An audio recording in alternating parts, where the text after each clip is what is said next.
Euroconexión.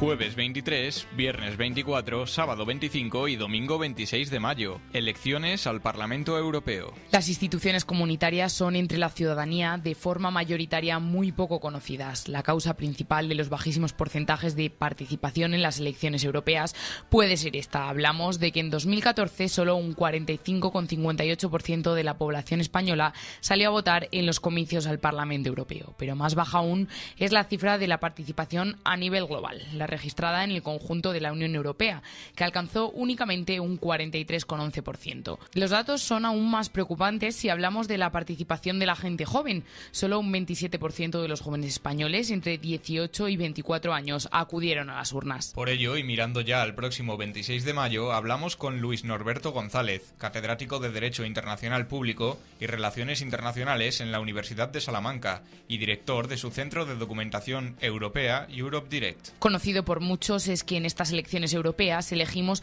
a los representantes de cada Estado miembro para el Parlamento Europeo, pero lo que no tenemos del todo claro es qué funciones tiene realmente esta Cámara. El Parlamento Europeo, si bien es cierto que hace 30 o 40 años era una institución de carácter consultivo, desde hace ya algún tiempo el Parlamento actúa como colegislador, es decir, la inmensa mayoría de las normas que se adoptan en la Unión Europea y que después nos afectan directamente a todos en nuestras vidas, muchas de las cuales obligan a adaptar las legislaciones nacionales, autonómicas en todos los Estados miembros, proceden del Parlamento Europeo. Habla Luis Norberto de la función legislativa del Parlamento Europeo. Esta Cámara aprueba leyes propuestas por la Comisión Europea, que pueden ser iniciativas propias o a instancias de otras instituciones o países de la Unión, o atendiendo a una iniciativa ciudadana. Pone el catedrático algunos ejemplos concretos de aspectos que se pueden legislar desde Europa. Toda la legislación relativa a la igualdad de trato, a la no discriminación por cualquier motivo, toda la legislación que es muy potente en la Unión Europea, que se refiere, por ejemplo, a la protección de los consumidores, de los derechos de los consumidores, y que es la que ha obligado en última instancia a los tribunales españoles a tomar decisiones muy relevantes en cuanto, por ejemplo, al tema de las hipotecas y en última instancia al gobierno español a modificar la ley hipotecaria para garantizar una mayor protección de los clientes de los bancos. Todas esas normas son adoptadas en el Parlamento Europeo. Para aprobar algunas de estas medidas, la Comisión Europea presenta una propuesta legislativa en el Parlamento y el Consejo Europeo, y el Parlamento puede aprobarlas, enmendarlas o rechazarlas. Nos hemos centrado hasta el momento en materia legislativa, pero esta es solo una de las tres funciones principales que tiene la Cámara Europea. Además, el Parlamento Europeo ejerce influencia en otras instituciones europeas. Tiene una función de supervisión. Cuando se nombra una nueva comisión, sus 28 miembros, uno de cada país de la Unión Europea, no pueden tomar posesión de su cargo hasta que el Parlamento les haya dado el visto bueno. Porque a los miembros de la comisión, que tiene que aprobarlos e investirlos el Parlamento Europeo, los proponen los gobiernos de los Estados miembros. Entonces, en la Comisión Europea están representadas distintas ideologías también, igual que en el Parlamento.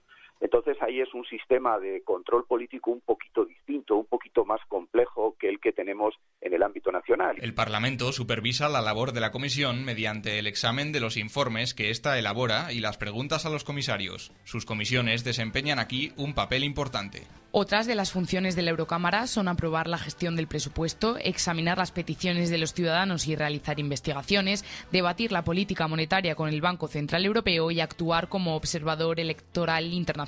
Ahora que los oyentes se hacen una idea de qué decisiones se toman en el Parlamento Europeo, podemos hablar de cómo se desarrollan las elecciones europeas y, sobre todo, por qué es importante salir a las urnas. Los comicios europeos tienen lugar cada 5 años mediante sufragio universal directo, a diferencia de los países miembros que tienen legislaturas de 4 años.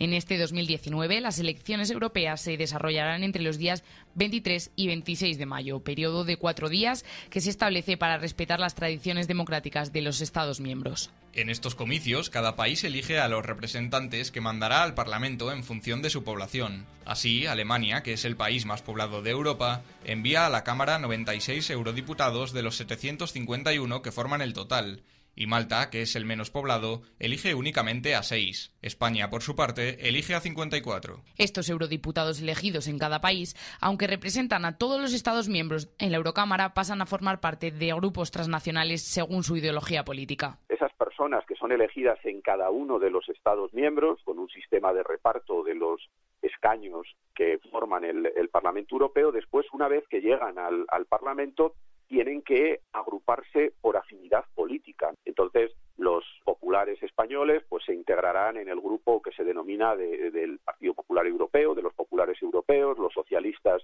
en el grupo de los socialdemócratas europeos, y por lo tanto el trabajo allí se hace a través de estos grupos políticos. Y esta es la tónica habitual en el trabajo en el Parlamento. Los parlamentarios no tienen como función representar allí específicamente a los intereses de sus estados como tales, sino de los ciudadanos que les votan. Una vez conocido un poco cómo funciona el Parlamento, cuáles son sus funciones y cómo se eligen sus miembros, tenemos que hablar de por qué este 26 de mayo será clave para Europa. Pese a los problemas por los que ha atravesado la Unión Europea, yo creo que todos los jóvenes, más o menos, tienen claro que Europa es el futuro. Están acostumbrados, mucho más que los que ya tenemos algo más de edad, a que esto de las fronteras es algo más propio del pasado, que viajar es algo casi natural, consustancial, que hoy están aquí, mañana pueden estar en otro estado, están acostumbrados a tener contacto con compañeros, compañeras de distintos países, sobre todo, por ejemplo, en el ámbito universitario, con el programa Erasmus.